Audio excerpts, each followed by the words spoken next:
අද ජාතික සම්මේලන බහුතරයක් එක්කව වෙලා ඔබතුමාලට ආරාධනා කරලා මේ අපි ලෑස්ති වෙන්නේ ඇත්තටම අද ක්‍රීඩාවට විශේෂයෙන්ම ඔලිම්පික් ක්‍රීඩා සඳහා ඇති වෙලා තියෙන විශේෂ ගැටලුකාරී ස්වරූපය සහ මේ චැලෙන්ජ් එක මොකද්ද කියලා සාකච්ඡා කරන්න. ඔයගොල්ලෝ දන්නවා දැනට මාධ්‍ය මගින් හෝ වෙනත් මාර්ග වලින් ජාතික ඔලිම්පික් කමිටුවත් ඒ වගේම ජාතික සම්මේලනත් අතර විශාල අර්බුද ගණනාවක් ඇති වෙලා තියෙනවා.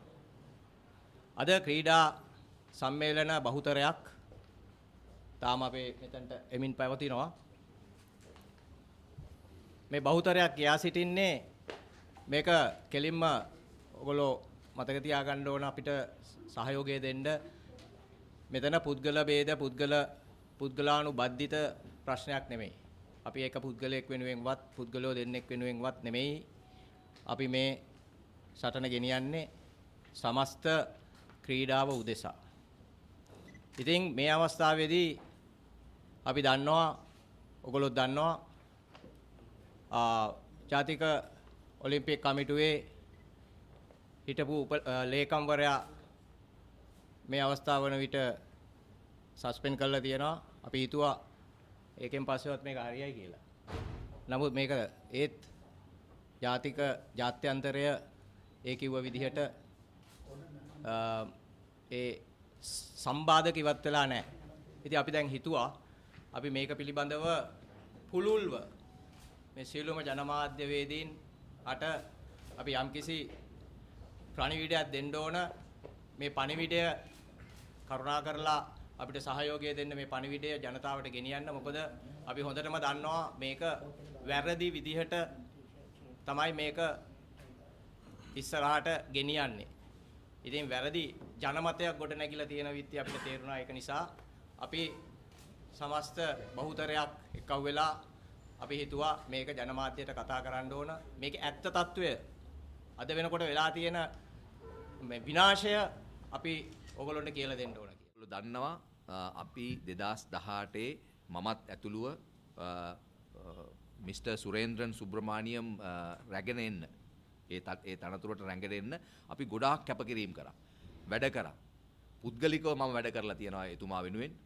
ඒ වගේම ඒ අවස්ථාවේ තිබිච්ච සියලුම බාධක මැඩපවත්වාගෙන අපි ජයග්‍රහණය කරා 2018 වර්ෂයේ. 2018 වර්ෂයේ ඒ ජයග්‍රහණය කරනකොට ඇත්තටම 2018 වර්ෂයේ අපි ජයග්‍රහණ කරනකොට අපි එතුමාගෙන් බලාපොරොත්තු වුණ කරුණු කාරණා කීපයක් තියෙනවා. ඒ කරුණු කාරණාවල මූලිකම දේ තමයි අපිට ජාතික සංගම් වලට අපිට ස්ථානයක් ලබා දෙන්න කියන එක. එතුමා පොරොන්දු වුණා ඒක කරනවා කියලා. හැබැයි අද තාම වෙනකොලුත් අපිට ඒක කරගන්න බැරි වුණා. වසර 8කට ආසන්න කාලයක් ගිහිල්ලා. ඒකම 2000 මම මේකේ තියෙන එක මම නිකන් පිළිවෙලට කියාගෙන ගියොතින් එහෙම 2021 ඊළඟට දෙවෙනි අවස්ථාවපත් වෙනවා. දෙවෙනි අවස්ථාවට 2021 දී අපිට අපේ මිස්ටර් සුබ්‍රමානියම් කියනවා මම ඒ පහුගිය වැරදි කරගන්න බැරි වෙච්ච දේවල් ටික මම ආපහු ආය අලුතෙන් කොහොම හරි කරනවා කියලා. නමුත් ඇත්තටම මේක කරගන්න බැරි වුණා. මොනෑම් හේතුවක් නිසා හෝ බැරි වුණා. එතුමා ගොඩාක් දුරට මේ විදේශගත වෙන්න පුද්ගලයෙක්. ඒක නිසා ලංකාවේ ඉන්නවටත් වඩා සමහර වෙලාවට ගොඩක් එතුමා විදේශගත වෙනවා. ඕගොල්ලෝ සමහර වෙලාවට දැකලා ඇති පරණ තොරතුරු අරගෙන බැලුවොතින් එහෙම අපේ ලංකාවේ තියෙන ඔලිම්පික් මේ ඩේ රන් එක උනත් ඇත්තටම එතුමාට මම හිතන්නේ පහුගිය වසර දෙක ඇතුළතම ඒ එතුමාට සහභාගී වෙන්න බැරි වුණා. එතුමා නිතරම විදේශගත වෙලා ඉන්න නිසා. කෙසේ නමුත් ඇත්තටම මේක මේ ඊළඟට ප්‍රශ්නයක් විදිහට උඩු දුවන්නේ. මේක ප්‍රශ්නයක් විදිහට උඩු දුවන්නේ මෙතුමා 2023 මැයි මාසේ 28 වෙනිදා.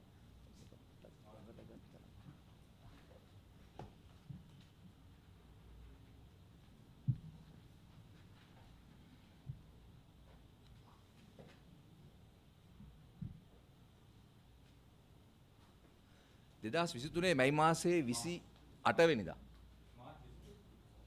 මාර්තු මාසේ 2023 මාර්තු මාසේ 28 වෙනිදා එතුමා ලියුමක් ලියනවා. එතුමා කැමති OCA එහෙම නැත්නම් ආසියානු ඔලිම්පික් කමිටුව නියෝජනය කරන්න එතුමාට ආරාධනාවක් ලැබෙනවා. ඒ ආරාධනාව නිසා හිටපු ලේකම්වරයාට කියනවා මේක එතුමාව නොමිනේට් කරලා එවන්න කියලා. 2023 මාර්තු මාසේ 28 වෙනිදා. ඊට පස්සේ එතුමාව නොමිනේට් කරලා යවනවා. ඊළඟට එතුමා අරන් එනවා අලුත්ම කැම්පේන් එකක් ඒෂියන් ගේම්ස් වලට ටිකට්ස් 100ක් ඉෂුව කරනවා කියලා. ඒෂියන් ගේම්ස් වලට ටිකට් 100ක්. කවුද මේ ඉෂුව කරන්නේ ටිකට් 100? අර ආසියානු ඔලිම්පික් කමිටුව නියෝජනය කරන්න ඡන්දදායක කැන්ඩිඩේට් කෙනෙක් විදියට ඉන්න ප්‍රෙසිඩන්ට් කෙනෙක් විදියට ඡන්දෙ ඉල්ලන එතුමා තමයි ටිකට් 100ක් දෙනවා කියලා කියන්නේ. දැන් මීට ඉස්සෙල්ලා මේ 2021යි 23යි අතර කාලේ ඒ කියන ඒ ප්‍රෙසිඩෙන්ෂල් කැන්ඩිඩේට් ලංකාවට එනවා. ලංකාවට ආවයින් පස්සේ එතුමාට ඉතා විශාල පිළිගැනීමක් කරලා ලොකු මේ ත්‍යාග දීලා එතුමාව ලංකාවෙන් පිට කරලා යවනවා. මේ අපි පසු කාලීනව තමයි අපි තේරුම් ගත්තේ ඇයි එහෙම වුනේ කියලා. ඒ ගැන විස්තර ඔයගොල්ලන්ට වැඩිපුර දැනගන්න පුළුවන් පසුව මම මේ පොඩි සීක්වන්ස් ඔෆ් ඉවෙන්ට් ටික මම කියාගෙන යන්නම්. ඇයි මේ දැන් ඉන්න වර්තමාන තත්වයට මේ ලංකාවේ මේ ඔලිම්පික් ක්‍රීඩාව පත් උනේ කියලා.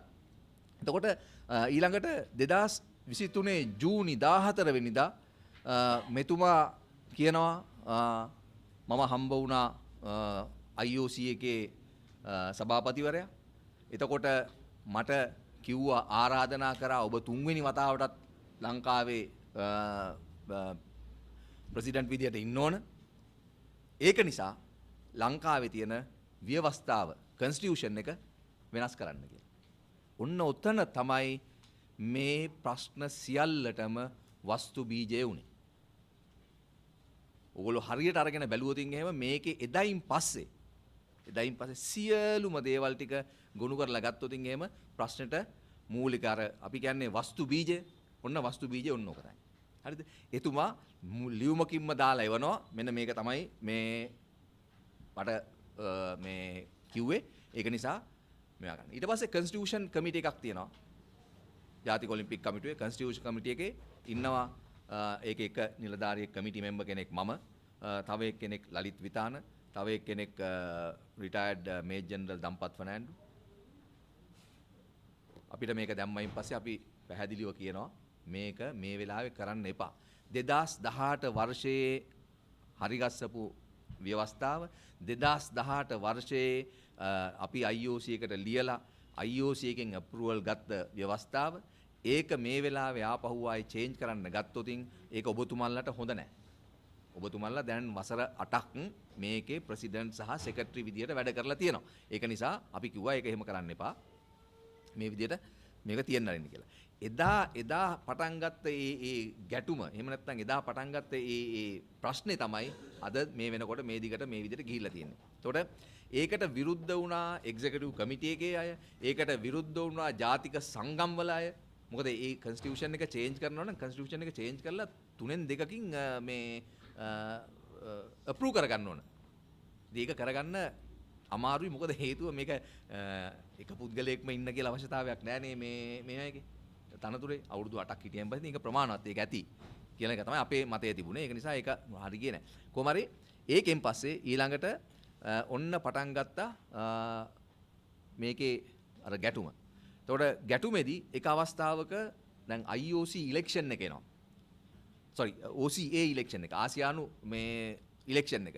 ඒ ඉලෙක්ෂන් එක එනකොට ඒකෙදී අර මෙහෙට ආපු ඒ ප්‍රෙසිඩෙන්ෂල් කැන්ඩිඩේට් එයා මේකට මේ ඡන්දෙ ඉල්ලලා තියෙන නිසා අර එයා ටිකට් 100කුත් දෙන්නම් කියලා කතා කරලා තියෙන නිසා මෙතුමාට අපේ සභාපතිතුමාට සිද්ධ වෙනවා ඒ වෙනුවෙන් ලොකු සටනක් කරන්න. ඒ වෙලාවේදී මේ ඔය පොලිටික්ස් නෝ කියලා පොඩි සිම්බල් එකක් දාලා තියෙන එක ඕගොල්ලෝ බැලුවොත් එහෙනම් මේකේ තියෙන්නේ ඒ වෙලාවේ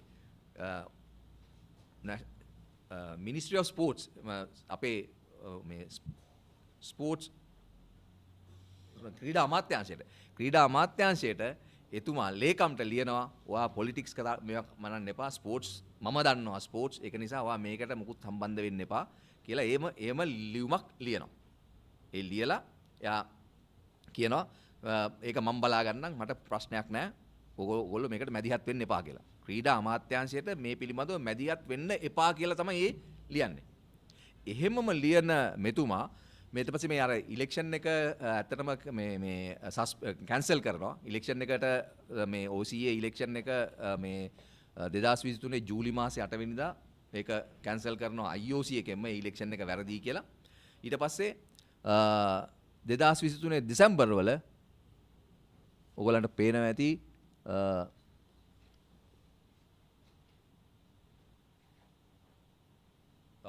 2023 දෙසැම්බර් වල ඒගොල්ලෝ කියනවා මේ අපිට පරණ සෙක්‍රටරි ජෙනරල්ට එතික්ස් කමිටි එකෙන් ඉන්ක්වයරි එකක් පවත්වන්න කියලා. ඒකට එතික්ස් කමිටි එකෙන් ඉන්ක්වයරි එකක් පවත්වන්නත් ඉස්සෙල්ලා මිනිස්ට්‍රි එකට ලියනවා මෙතුමම ආපහු ආයි අපිට මේ ඉන්ක්වයරි එකක් කරන්න කියලා. ඒකට බලාගෙන ගියයින් පස්සේ ගොඩක් අය කියන හැටියට මේක පිටිපස්සේ අදුෂ්‍යමාන හස්තයක් ඉන්නවා. ඒ හස්තය තමයි මේක ක්‍රියාත්මක වෙන්නේ කියන එක තමයි කියන්නේ. ඊට පස්සේ සෙක්‍රටරි ජෙනරල් සස්පෙන්ඩ් කරනවා.